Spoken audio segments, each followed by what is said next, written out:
Quero me apresentar. Eu sou deputado federal, mas também sou médico. Tá? Sou médico, sou ortopedista. Trabalho com problemas também de dor crônica, né? Quem não sente dor na coluna e vai procurar um ortopedista. Eu sou um ortopedista. E esse tema, ele, para mim, é de fundamental importância. Porque a gente tem que dar mais uma alternativa de tratamento às pessoas, né? E essa alternativa, se a gente conseguir uma legislação que seja realmente boa. Existem muitos interesses nesse assunto. Interesses políticos, econômicos, mas, acima de tudo, é a demanda da sociedade que está fazendo com que se discuta esse tema no Congresso Nacional. Então, são os pacientes, as mães, essas pessoas que, na verdade, estão motivando o Congresso à discussão de um tema como esse, que é um tema que todo mundo sabe que é um tema espinhoso, um tema complicado, cheio de tabus, questões culturais, religiosas, muitos fatores que envolvem um tema como esse. Então, é importante, eu estava falando ali com o doutor Emílio, e eu estava dizendo para ele, a gente só consegue, pessoal, aprovar uma legislação boa se houver a pressão da sociedade. São vocês, na verdade, que vão transformar. E é vocês que estão como o protagonista nesse processo.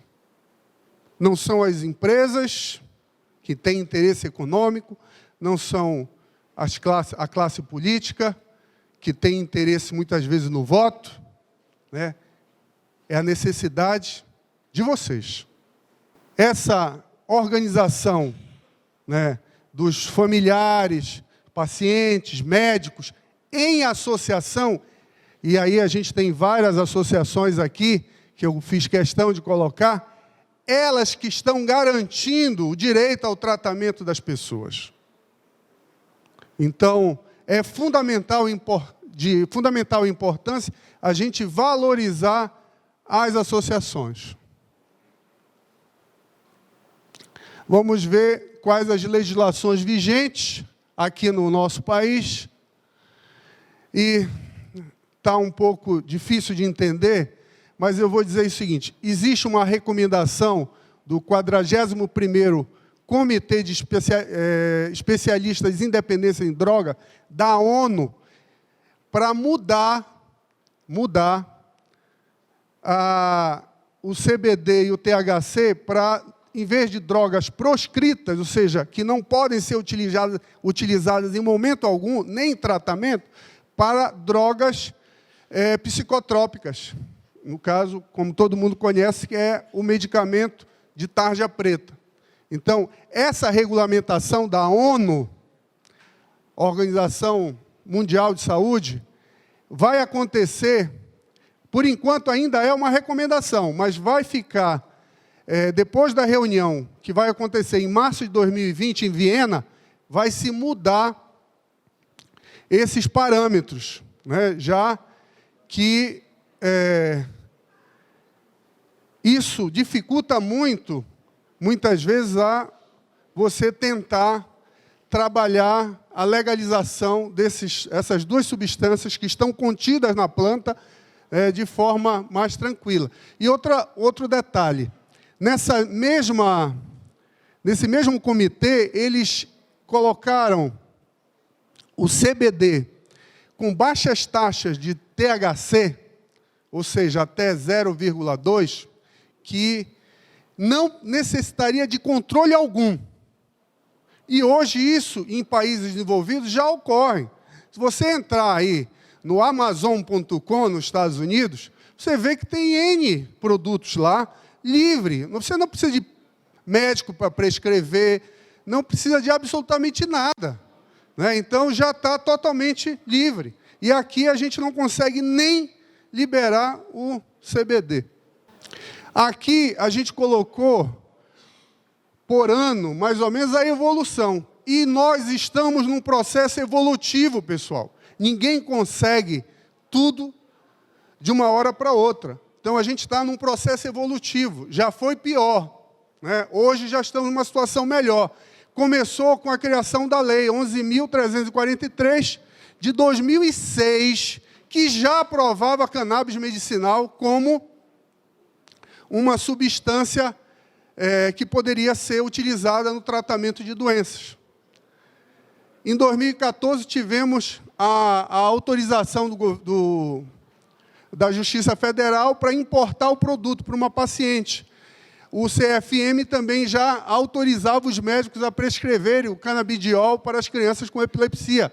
Em 2015, a Anvisa ela retirou o canabidiol da lista dos medicamentos, das substâncias proibidas.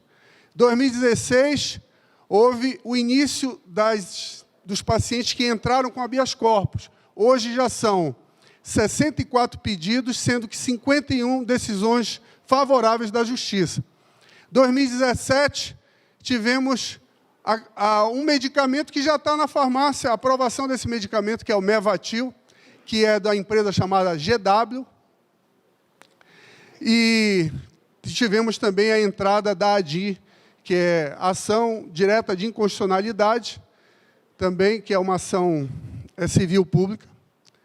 Tivemos, em 2019, a ação da Anvisa, com as duas consultas públicas, tanto para o plantio, quanto para o registro de medicamentos.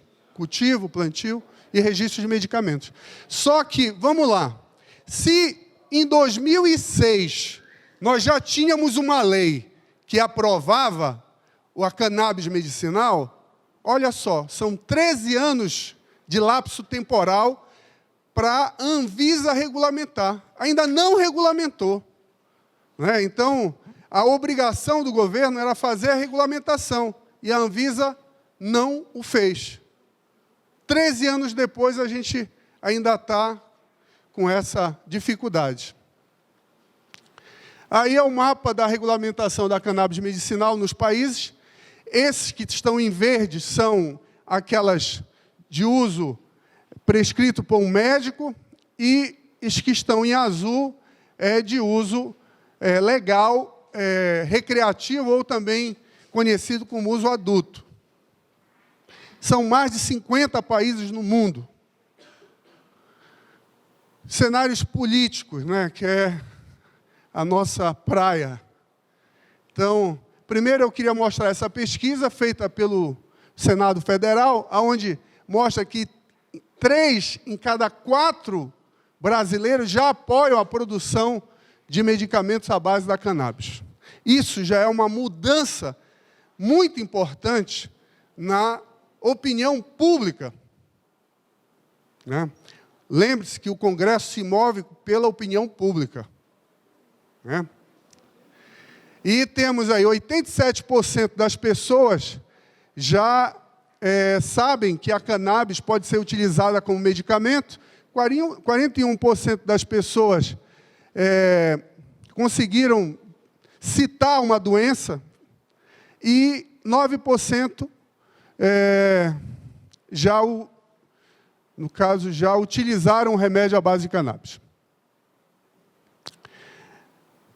Quero falar aqui especificamente do governo. Quando eu falo do governo, falo do Ministério da Saúde, Ministério da Cidadania, a Casa Civil, do presidente Bolsonaro. Essa é a visão deles, né? Essa é a visão deles. Qual é a visão deles? A visão deles é negar a ciência.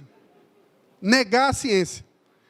Na verdade, o que acontece, eles querem se basear, o Ministério quer se basear, simplesmente por uma revisão bibliográfica. Não existe recurso. Será que no Ministério não existe recurso para eles fazerem as pesquisas, para investir em pesquisas, para ter como parâmetro as suas decisões? Não, eles querem tomar decisões por uma revisão bibliográfica.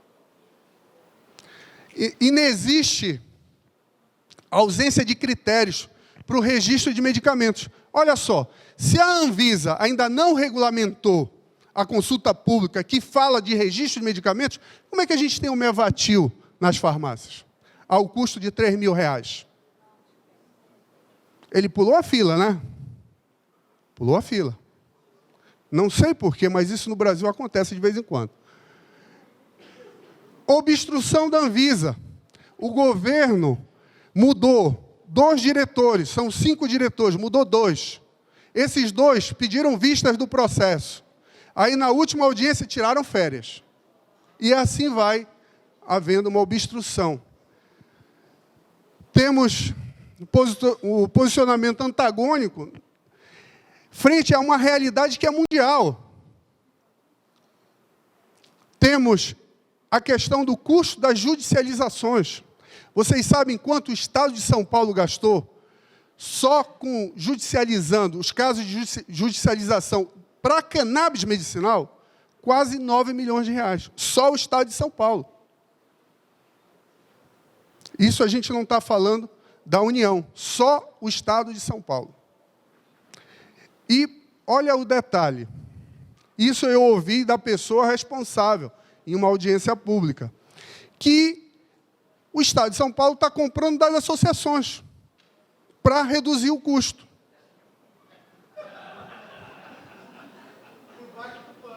Né?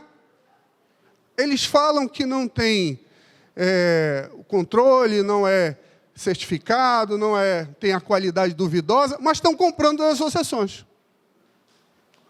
E tem muitas questões que envolvem questões ideológicas, religiosas, culturais, né? O governo, ele está segregando parte da população que não tem acesso a pagar um advogado para judicializar um caso. Está aumentando a questão da desigualdade social, porque o rico tem na farmácia. Tem um Mevatil aí na farmácia. Mas será que um pobre consegue comprar gastando R$3.000 por mês? Não consegue. E criminalizando os pacientes. Criminalizando os pacientes. Aí a questão da Anvisa, apesar da boa vontade do presidente, Dr. William Dipp, ele não consegue, por vontade própria, a autorização. Mas tem pessoas que podem dizer assim, doutor, mas a regulamentação da Anvisa não supre o que nós queremos, como os pacientes, como as famílias mais carentes. Por quê? Porque a regulamentação dele, as regras são excessivas para o plantio. Regras excessivas. Indoor, ou seja, plantar num galpão fechado, com outro galpão dentro do galpão, com entrada por leitura digital, porta de segurança, filmar as plantas, rastreamento. O que é que isso vai fazer? Aumentar o custo.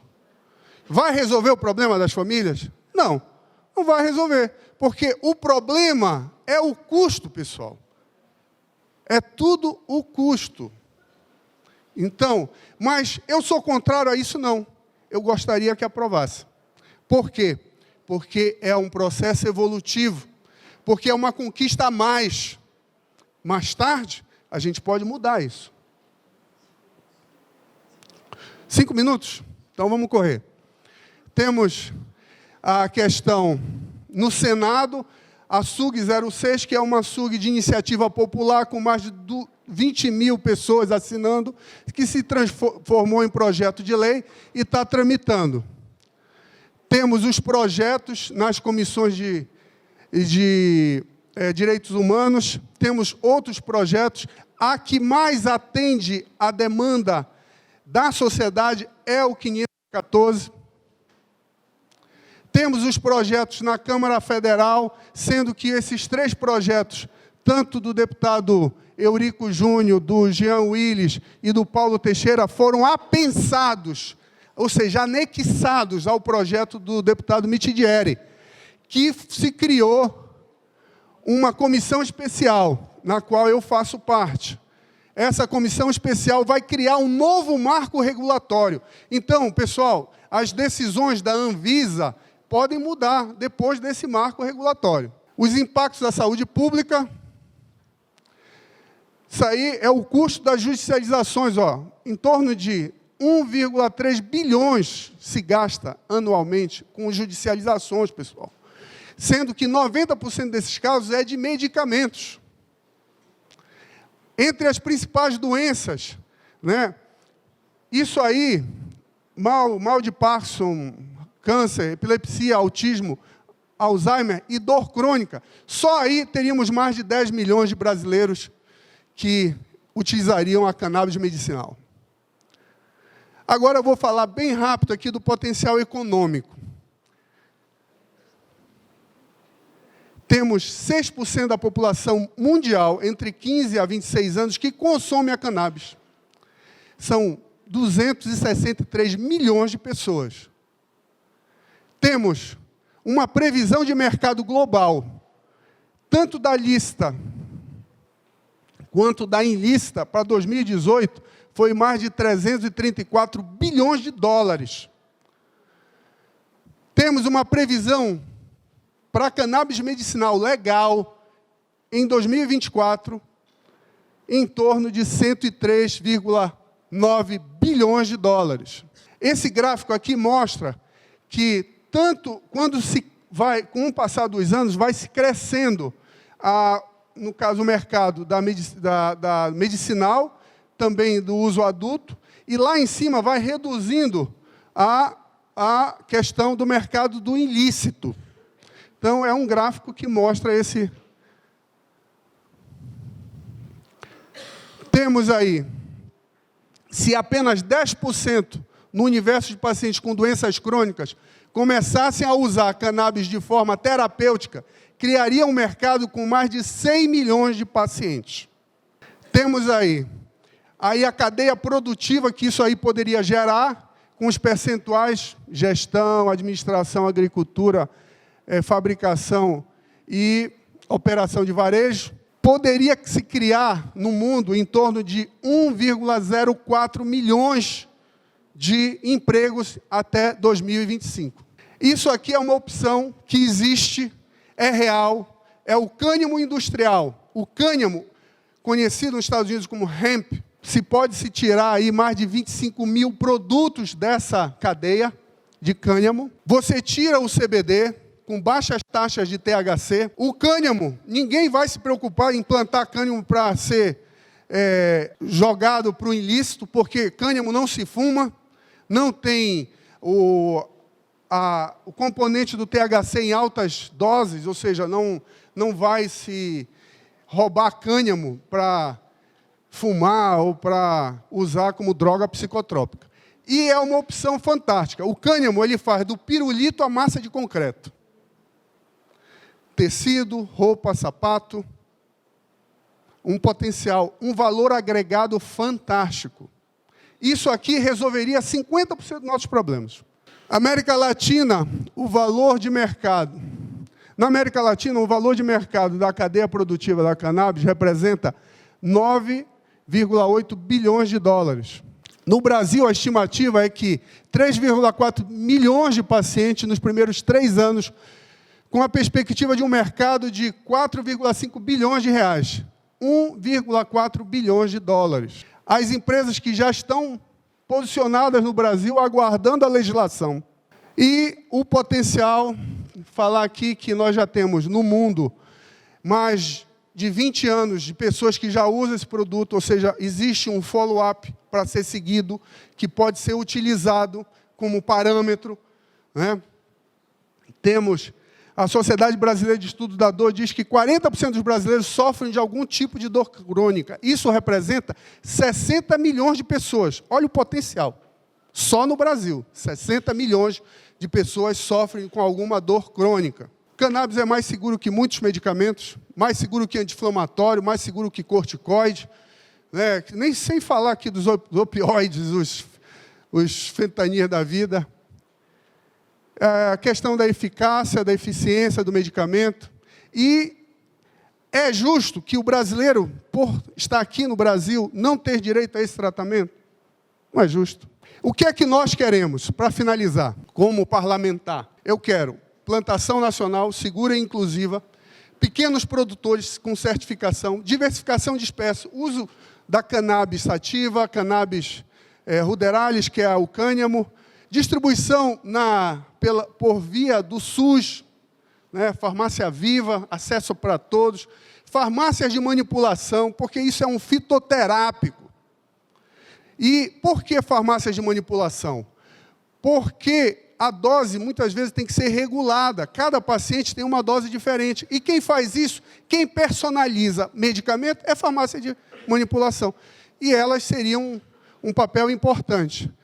Acesso a pesquisas científicas, né, e produtos diversificados. Se o cânhamo, tivéssemos a possibilidade de plantar cânhamo no país, usando áreas aí que são devastadas, teríamos aí uma cadeia produtiva fantástica. Para vocês terem uma ideia, o cânhamo é 5 vezes mais produtivo do que para tirar celulose do que o eucalipto. 5 vezes. Então, 5 vezes mais. Pessoal, quero agradecer e dizer que o meu mandato está à disposição dessa causa. É uma bandeira que é nobre, que tem que ser respeitada, é a vontade da sociedade, e eu fico, com certeza, à disposição. Quero poder contribuir com o meu mandato para que a gente possa fazer uma legislação que seja realmente da vontade da sociedade. Muito obrigado. Muito obrigado.